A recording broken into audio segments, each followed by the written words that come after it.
And well, maybe just over here to mention it just briefly, even though we're really far away from it, but almost around 40 miles southeast of where we are, that will be the place where the Israelites were bit by snakes. Remember Moses lifting up the bronze snake? So try to remember it took place around 40 miles southeast of where we are. From there, they would have entered all the way into the lands of Moab. So that's the eastern side. Of course, it's the Hashemite kingdom of Jordan, because the Dead Sea is divided between the two. Notice from where we are right now, you can see that the Dead Sea is divided into two basins. We have the northern basin over here, which is a one continuous unit. It's not divided like the southern basin. If you would have been here in 1950s, all right, you wouldn't be able to see that dry land between the two. That was all covered up with water, which was around 56 feet in depth. Each year, we lose more or less around 1 to 2 foot of this water. As a matter of fact, on the other side of this mountain, you're going to see a valley, which is dividing the Judean wilderness from the Negev. Okay, we started that ascent, and I said, now look how dramatically, okay, the view is going to change. The rock, which we're standing on right now, south, north, that's about 2/3 of a mile. East, west, the average width of it is about 800 feet. Consists of two ridges. There's the southern ridge over there, look at the basin which is in between, and then we come all the way to the northern part where we are going to go up to. The rock itself, the stones, it's made of dolomite. That's about 10 times more solid than limestone due to the high concentration of magnesium in it.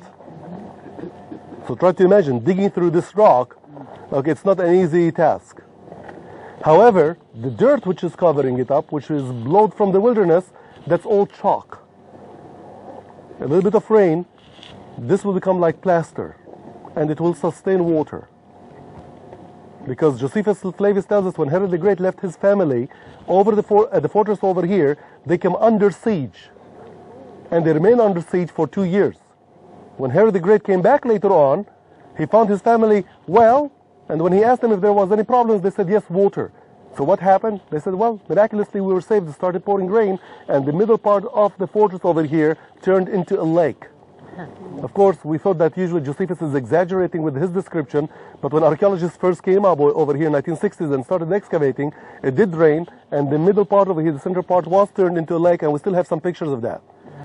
Let's put it this way. Up over here at Masada, I'm not going to be your tour guide. I'm going to be only a storyteller.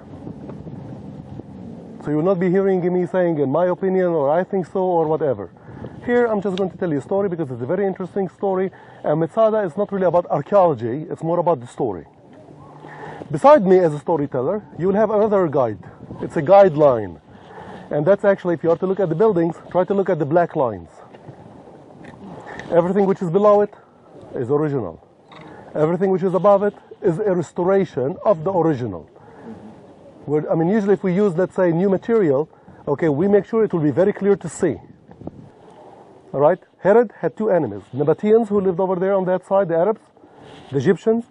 But what really scared him more were the Jews, to try to rebel against him. That's why usually his palaces were made to look like fortresses. If you are to remember the Herodium, where we have been the first day. To secure, he needed to secure food and water. Storage rooms, try to look at this over here chain of rooms.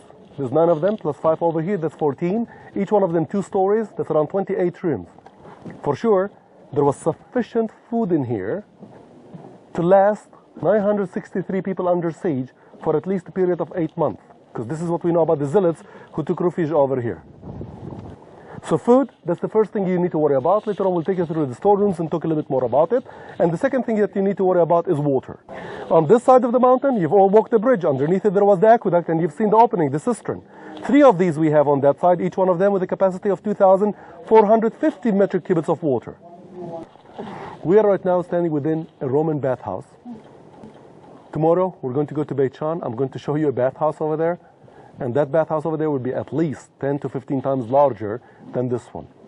Of course, here, space implies on you what you can build and so on. After all, this is not a public bathhouse, that's a private bathhouse, and we have 3 of them up on the fortress. They vary in size and in shape, as well as in luxury. We have one at the Northern Palace, we have one at the Western Palace, and we have one over here, which is nearby a cluster of villas, which probably have been used by Herod's visitors. The bathhouse over here consists actually of several rooms. You are at the reception hall. Look where I'm standing and look at the limestone panel. All the buildings up on Masada, the roof was made of stone, except for this one, made of wood, except of this one. Vapors.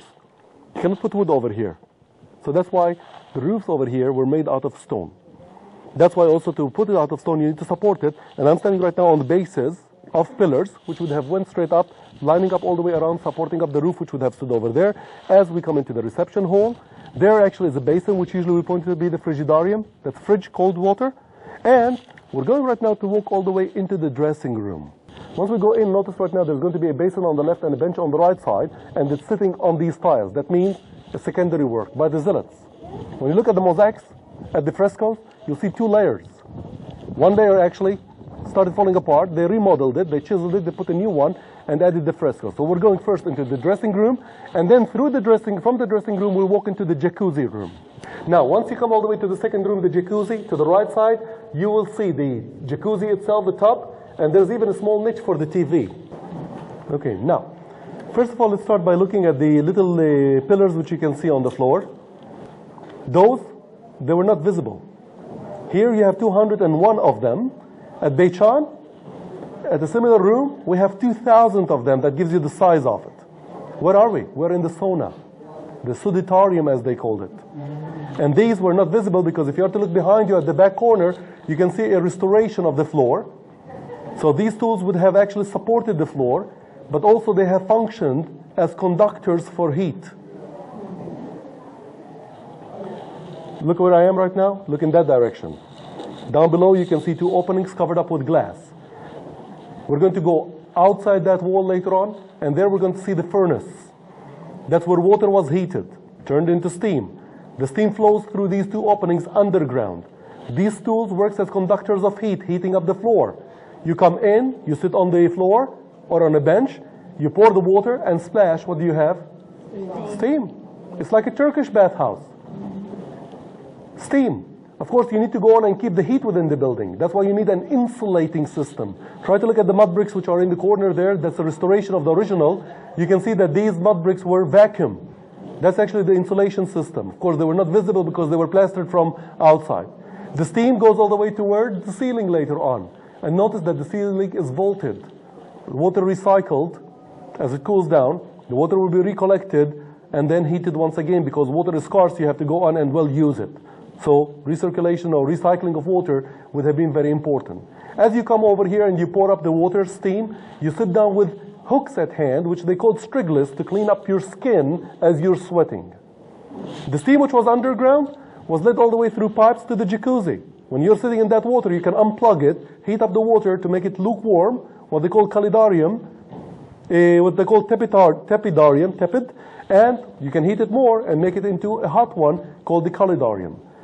Of course, after the steam, the best is to go out and jump into the cold room. That's usually what you do. Then you go all the way back to the jacuzzi. Then you go to the dressing room, which we came in first with the beautiful frescoes. That's when actually your slaves, your servants, will oint you with oils, put your robe on you, and then you go out as a fresh man. Now, let me over here just remind you and mention one thing. This fortress was always dominated by 3 terraces from the north. Take these 3 terraces and try to put on it a hanging palace. And then an inner stairway which goes from this layer, from this level to the second and then to the third, connecting one with another.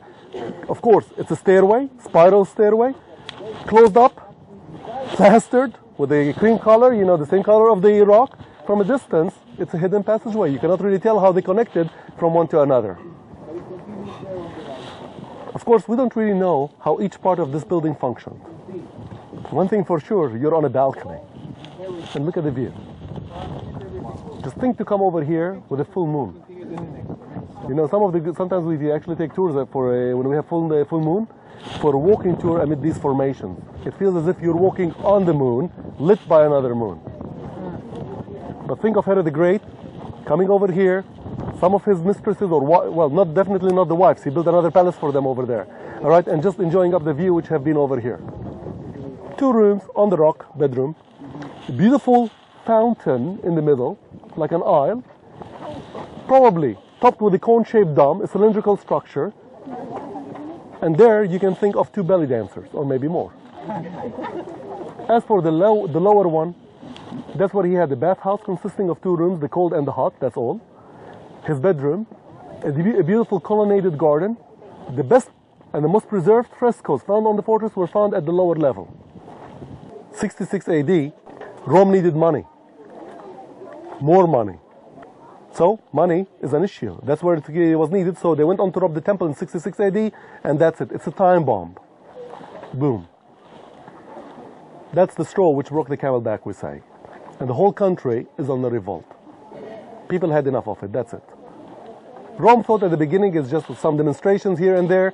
Of course, their garrisons were cut into pieces into Jerusalem, so they were furious. Back in Caesarea, all right, the Romans replied back by going on massacring up the Jews who lived in that city. So they thought it's just a wave of violence. But it wasn't. Rome sent 5 legions into this country. Imagine, under siege, for a month, 10,000 Jews were killed by Jews. Under siege. Some Jews who actually escaped earlier, some of them were taking refuge, in some other cities, and then, as long as you have pockets of resistance, even if it is 5 people, you have to finish the job. So that's what they do. The zealots and the Sycharites, they took refuge up here. From here they started raiding up some of the Roman camps in Hebron, on the other side up there. And Rome was determined to finish it. They sent half a legion, headed by a general called Silva. He comes over here, asks them to surrender, they don't. He put the siege, he built the camps, and we're looking at his headquarters over there. That's the big camp, which some of you were asking about, and we pointed earlier. 8 camps, 7 at the foot of the mountain, 1 on the top of another mountain overlooking this one from the south. So you can see what your enemy is doing. And then the ramp, which some of you already were asking about, and I remember how before the year 2000 I used to come and talk about the building of the ramp from scratch. Today we know that that ramp, 90% of it is a natural hill. So all what they had to do is really cover it up with wood, dirt, and then have a tower which you've seen in that movie, built up behind the hills, move it up, you're facing the enemy, and boom, you start knocking down the wall. Do you remember in that movie? Darkness, night, the guy goes on, takes a book, he's reading from Josephus. He's talking about the guy who was in charge over here called Eleazar, that's Lazarus in English, Ben Yair, who gathered up the men, all right, and tried to persuade them that it's better to die than falling into the hands of the Romans. I mean, think about your women being taken into slavery, raped and so on. Think about your children to be taken and growing in slavery. Wouldn't death be better? Once you start touching the issue of children and the women, that's sensitive, that's tacky. And we are told that each one went back to his own family. They took them, carried the children, they passed their swords through, they killed their wives, they started killing each other. Notice, nobody jumped, no one at all. Nobody committed suicide. It's against Judaism. And then 10 of them meets in a nearby room where they cast lots.